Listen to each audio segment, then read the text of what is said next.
नमस्कार मेरे प्यारे साथियों। परमात्मा की महिमा स्वरूप दर्शन में आप सभी मेरे प्यारे साथियों का बहुत बहुत स्वागत है, अभिनंदन है।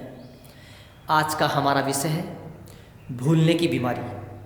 हम भूल जाते हैं, जैसे कोई चाबी रखकर भूल गए, कोई किताब रखकर भूल गए, या जैसे कोई गाड़ी कहाँ खड़ी करी भूल गए, मोबाइल कहाँ छोड़ दिया भूल गए।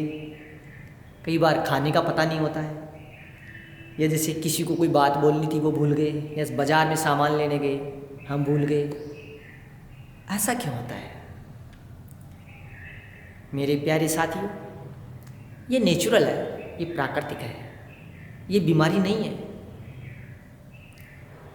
हम भूलते तभी हैं जब हम प्रभु से दूर होते हैं, जब हम बिना देखे चलते हैं और गिर जाते हैं, हमारी चोट लगती है तो एकदम से धक्का लगता है, तो उस वक्त प्रभु आवाज़ दे रहे हैं हमें, आओ मेरे प्यारे बच्चे, कहाँ जा रहे हो। अर्थात जब हमारा मन कहीं और, शरीर कहीं और, ये सब चीज़ें होती है, नेचुरल चीज़ है।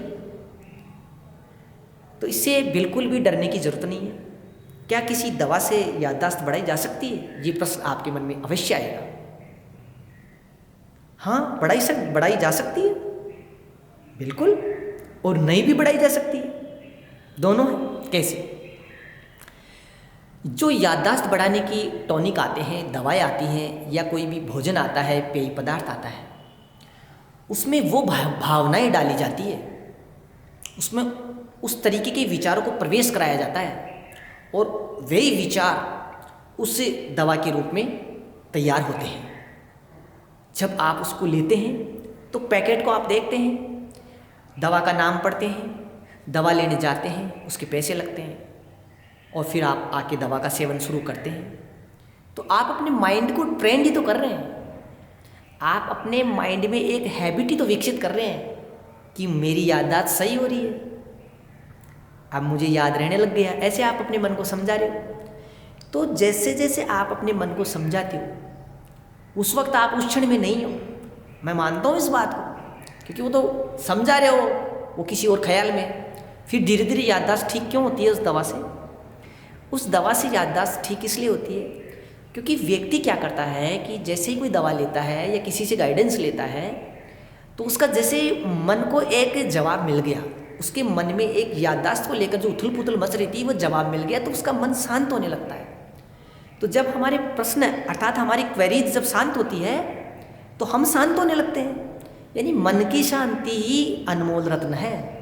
मन शांत है, आप करोड़ कमा के भी मन शांत है, करोड़ रुपए गंवा के भी अगर मन शांत है, तो आपसे बड़ा कोई धनवान है ही नहीं। सब कुछ लुटने के बाद भी यदि आप उठ खड़े हो जाए और फिर ये बोलो मैंने सब कुछ प्राप्त कर लिया है, ऐसे व्यक्ति को कोई लूट सकता है? नहीं लूट सकता, क्योंकि स्वयं रचनाकार हमारे साथ है, परमपिता परमेश्वर स्वयं हमारे साथ है, वे कण कण में व्याप्त है। तो इसलिए आप दवा ले सकते हैं। दूसरी बात, जब आप क्रियायोग का अभ्यास करेंगे, सिर से लेकर पांव तक इस रचना में एकाग्रता का अभ्यास करेंगे, योग ध्यान व्यायाम प्राणायाम करेंगे, अपनी दिनचर्या को व्यवस्थित करेंगे, तो आपको पता लगेगा कि याददाश्त क्यों चली जाती है, हम क्यों भूलते हैं। तो उसका गहरा कारण यह है, जब हमारे मन में संग्रह की प्रवृत्ति आती है, डर की भावनाएं पैदा होती है, या हम चीज़ों से बहुत ज़्यादा मोहित हो जाते हैं, हमारा लगाव बहुत ज़्यादा बढ़ जाता है, और जब वह चीज़ें छूटने लगती है तो हमें कष्ट होता है, इसलिए फिर हम भूलने लगते हैं। हम बहुत सारी चीज़ें एक साथ करना चाह रहे हैं, तो एक साथ बहुत सारी चीज़ें करेंगे, तो ये नेचुरल चीज़ है कि सभी चीज़ें एक साथ करने के अंदर उनकी गुणवत्ता प्रभावित होती ही होती है। ठीक है, हम गाड़ी चलाते हैं तो उस वक्त स्टीयरिंग भी पकड़ते हैं, ब्रेक भी संभालते हैं, क्लच भी संभालते हैं, और कई बार तो मोबाइल देख के भी गाड़ी चलाते हैं, सामने भी देखते हैं, आवाज़ भी सुनते हैं। तो ये तो इस सिस्टम को किस प्रकार आप तैयार करते हैं, कितनी महारत इसमें हासिल करते हैं, ये आपके कौशल के ऊपर, आपकी होशियारी के ऊपर, आपकी एकाग्रता के ऊपर निर्भर करता है।